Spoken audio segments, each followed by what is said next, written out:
Alors nous sommes le jeudi 21 septembre 2017, nous sommes de retour à Toulon, j'ai quelqu'un à côté de moi, je vais lui demander de se présenter, bonjour. Pierre Aski, je suis journaliste, président de Reporters sans frontières. Vous êtes à Toulon aujourd'hui, on est dans un théâtre qui s'appelle le théâtre Colbert, vous avez vu comme c'est beau ? C'est magnifique, ça donne envie non pas de faire une conférence mais de chanter. On vous invite justement pour parler de la presse, de ce qui va pas et surtout de sa liberté. Dans quelques instants, vous serez dans la salle pour l'instant elle est vide, il va y avoir du monde, je l'espère en tout cas pour vous et puis pour les personnes qui vous ont invité. Vous êtes ici à l'invitation d'abord du club de la presse du Var. Quelle est votre réaction quand on vous invite, avant de parler du reste ?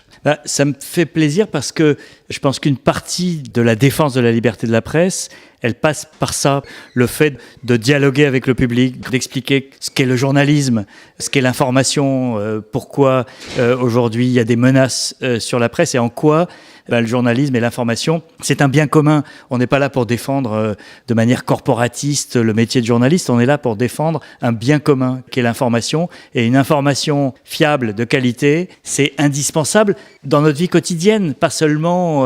évidemment, on pense tout de suite à politique, voter, élection, machin, parce qu'on sort d'une campagne électorale, mais c'est important pour tout, pour notre santé, pour l'éducation de nos enfants, la consommation, pour tout. On a besoin d'une information fiable. Et s'il n'y a pas des gens pour enquêter, pour aller gratter là où ça fait un petit peu mal, on est dans un monde où règne la confusion et donc la manipulation des esprits et des gens. Vous allez être face à un public tout à l'heure, il y aura donc des questions qui vous seront posées. Sur quoi va porter votre prestation ce soir ? Ouais, je vais expliquer en quoi...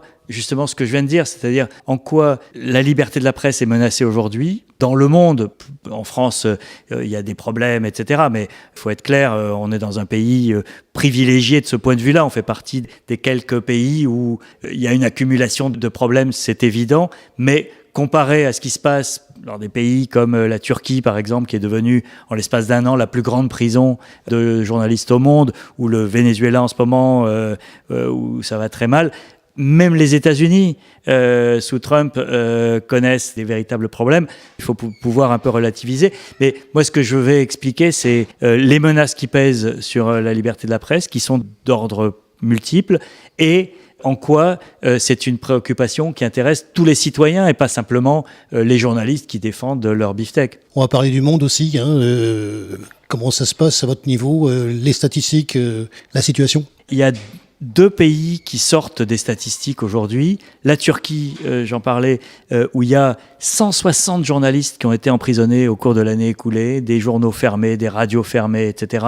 Il y a un durcissement, une régression dans un pays qui avait connu une véritable amélioration au cours des années précédentes. L'autre pays dont on parle beaucoup moins, c'est le Mexique. C'est le pays où on tue le plus de journalistes au monde. C'est un pays où le métier de journaliste est un métier qui vous met en danger de mort. Non pas par un État autoritaire ou dictatorial, mais par la mafia, les narcotrafiquants, etc. Et donc, ces deux pays sont aujourd'hui des pays, je dirais, presque martyrs du point de vue de la liberté de la presse.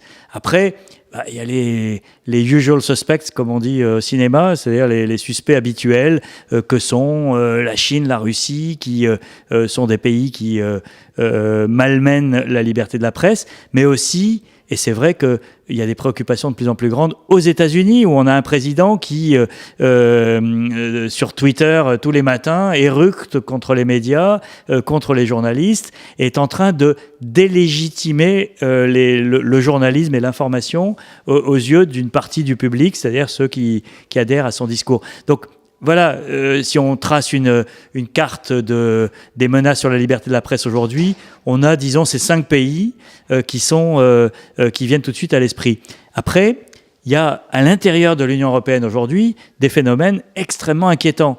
La Pologne et la Hongrie, qui sont 2 pays qui sont membres de l'Union européenne, des nouvelles démocraties post-chute du mur de Berlin, etc., et qui sont aujourd'hui dans une crispation nationaliste et autoritaire dans lequel il y a une menace très forte sur la liberté de la presse. Donc là, c'est quelque chose qui nous concerne de manière beaucoup plus directe et vive parce que on est dans le même club. Et si dans un même club, on ne partage pas les mêmes règles du jeu, il y a un problème.